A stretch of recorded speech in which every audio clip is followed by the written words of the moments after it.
시청자 여러분 안녕하십니까? VOA 모닝뉴스 시작합니다. 한국 정부가 앞으로 윤석열 대통령이 제안한 담대한 구상과 관련한 구체적인 대북 메시지를 발신하고 북한이 수용할 수 있는 여건을 조성해 나가겠다고 밝혔습니다. 남북 정상회담의 필요성에 대해서는 당장은 아니라면서도 비핵화 진전 과정에 획기적인 요소가 될 수 있다는 긍정적인 측면을 강조했습니다. 첫 소식 조상진 기자가 보도합니다.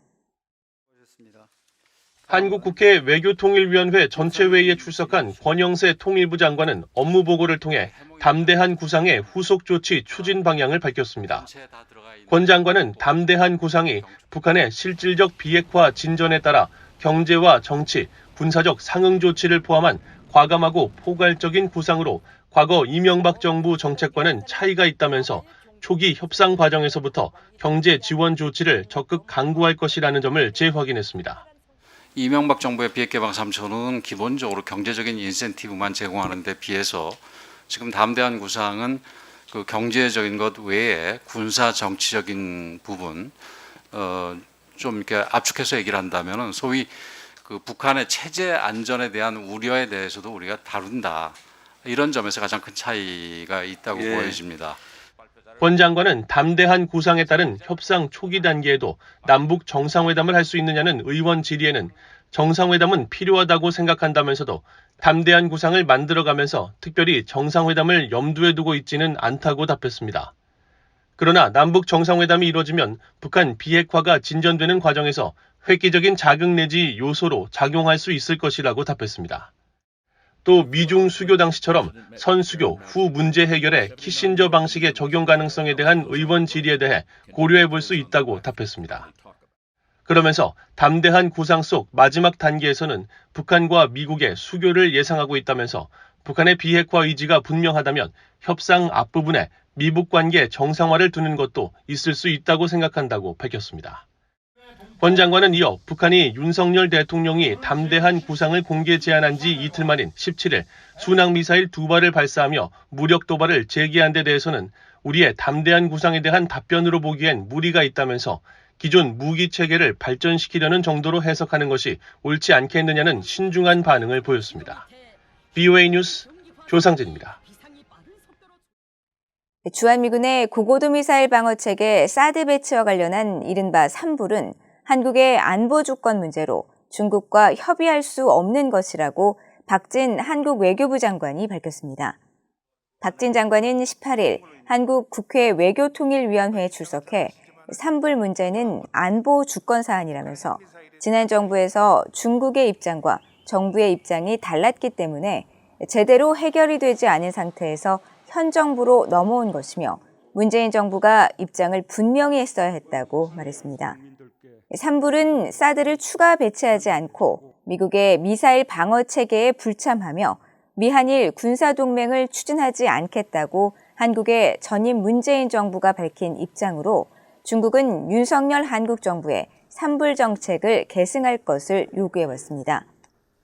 박 장관은 또 윤석열 정부가 제시한 대북협상 로드맵의 담대한 구상과 관련해선 미국과의 구체적 사안에 대한 협상 과정에서 북한이 어떻게 나오는지 살피면서 긴밀히 공조해 나갈 것이라고 강조했습니다. 미국 국무부는 북한이 도발적 행동에 변화를 주지 않는다면 대북 제재는 계속될 것이라고 말했습니다. 북한이 외교적 제안을 받아들일 때까지 동맹국 간 긴밀한 협력은 계속될 것이며 북한의 책임도 물을 것이라고 강조했습니다. 함지하 기자입니다. 미국 국무부의 네드 프라이스 대변인은 17일 정례 브리핑에서 윤석열 한국 대통령이 북한의 확고한 비핵화 의지에 따라 대북 지원이 가능하다고 말한 상황에서 미국 정부가 계속 제재를 유지할 것이냐는 질문을 받고 북한이 변화를 주지 않는다면 계속 그럴 것이라고 밝혔습니다. We will continue to maintain those sanctions until and unless the underlying conduct, the underlying activity changes and North Korea alters its fundamental approach. 프라이스 대변인은 그러면서 한국 정부의 대북 담대한 구상 제안에 대한 지지 입장을 거듭 확인했습니다. We support the ROK's aim to open a path for serious and sustained diplomacy with North Korea. It is not only our goal, it is our shared and collective goal to see the complete denuclearization of the Korean Peninsula.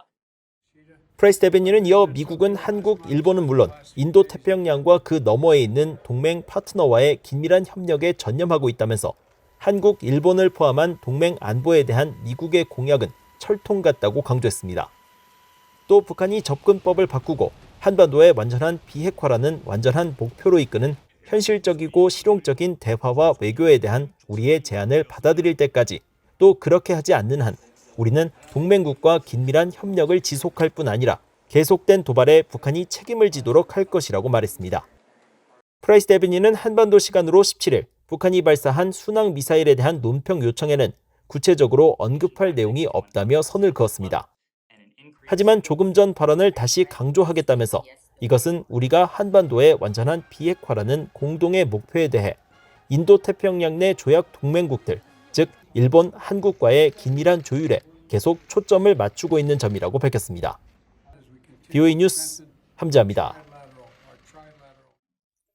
윤석열 한국 대통령의 담대한 구상에 대해 미국의 전문가들은 대북 대화와 조건부 협상, 단계적 비핵화를 추구하는 것으로 분석했습니다.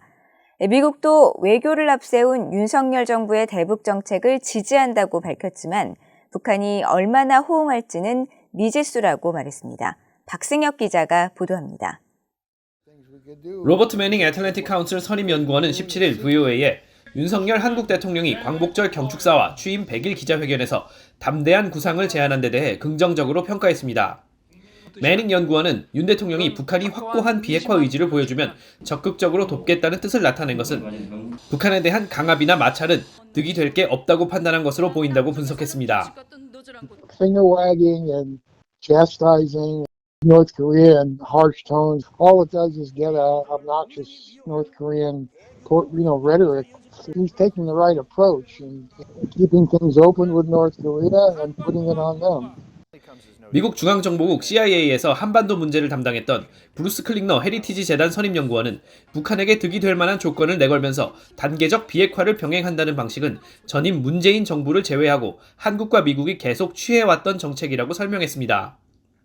The big difference is that Yoon has said they will be conditional, whereas President Moon tended to focus on offering benefits, including a relaxation of sanctions enforcement prior to North Korea doing anything, including even coming back to the negotiating table.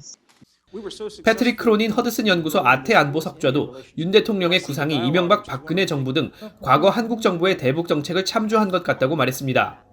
그러면서 윤 대통령이 북한의 비핵화로 가는 길에 단계별 상응 조치가 필요할 가능성을 인정한 것은 정책 측면에서 윤 대통령의 민첩성을 보여주는 것이라고 평가했습니다. 스콧 스나이더 미국 외교협회 미한 정책국장은 한국 정부가 이 같은 접근법을 이미 미국과 논의했고 바이든 행정부의 지지를 확보했을 것으로 관측했습니다.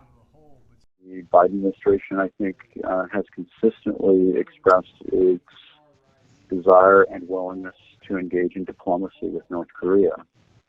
It stands to reason that there is support from the U.S. 전문가들은 다만 윤 대통령의 이런 구상이 결실을 맺을 수 있을지에 대해서는 비관적인 입장을 보였습니다.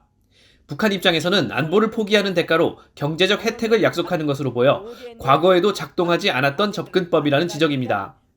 그러면서도 미한 양국은 북한에 대해 압박과 외교, 혜택 제공 등 모든 수단을 동원해 대화와 억지력 등 대북 접근을 계속 추구해야 하며 혜택 제공 시에는 반드시 비핵화를 향한 실체적 진전을 대가로 한다는 조건부 제한을 유지해야 한다고 강조했습니다. VOA 뉴스 박승혁입니다. 미국 사이버 사령관이 한국 국방부 장관과 접견하고 북한 등 사이버 위협에 대해 양국이 긴밀히 협력해 대응하기로 했습니다. 한국을 방문한 폴 나카손의 미국 사이버 사령관은 18일 서울 국방부 청사에서 이종섭 한국 국방부 장관을 접견하고 양국의 사이버 협력이 연합 방위태세 확립의 중요한 요소라는 점을 확인했다고 한국 국방부가 밝혔습니다. 또 양측은 북한의 사이버 위협에 대한 상호 공동 대응 의지에 대해 공감하고 갈수록 고도화, 지능화하는 사이버 위협에 효과적으로 대응하기 위해 정보와 작전 분야 교류를 통한 역량 강화와 연합훈련의 정례화에 긴밀히 공조하기로 했다고 밝혔습니다. 한편 미얀 사이버 사령부는 이날 사이버 작전 분야 협력과 발전을 위한 양해각서를 체결하고 이를 통해 사이버 위협 정보를 공유하고 교육과 훈련 기회를 확대하는 등 기존 협력 관계를 진전시켜 상호 사이버 작전 역량을 강화하는 중요한 계기를 만들 것이라고 강조했습니다. 북한 정권의 후원을 받는 해킹 조직이 애플 컴퓨터의 운영체제를 악용해 해킹을 시도한 정황이 포착됐다고 국제 사이버 보안 업체가 밝혔습니다. 유럽에 본부를 둔 국제 사이버 보안 업체 에셋은 최근 발표한 보고서를 통해 북한 해킹 조직 라자루스가 애플의 운영체제인 맥OS에서 작동하는 악성 코드를 이용해 이직자나 구직자들에게 해킹을 시도한 정황을 포착했다고 밝혔습니다. 그러면서 이번에 사용된 악성 코드가 지난 2020년 발견된 라자루스의 유럽 내 항공우주와 방산업체 직원들을 대상으로 악성 코드를 유포했던 탈취 작전에 사용됐던 것과 동일한 것으로 확인됐다고 밝혔습니다. 보고서는 라자루스가 피해자들에게 이직을 제안하는 직무 설명서나 채용 계획서 파일을 보내 악성 파일을 설치하게 한 뒤 해킹을 통해 협력업체의 자금과 회사 내부 정보를 탈취했다면서 북한이 해킹이 어렵다는 애플 운영체제까지 뚫는 기술력을 확보한 만큼 보안 대책을 강구해야 한다고 강조했습니다. 이상으로 BOA 모닝뉴스를 모두 마칩니다. 시청해주신 여러분 고맙습니다.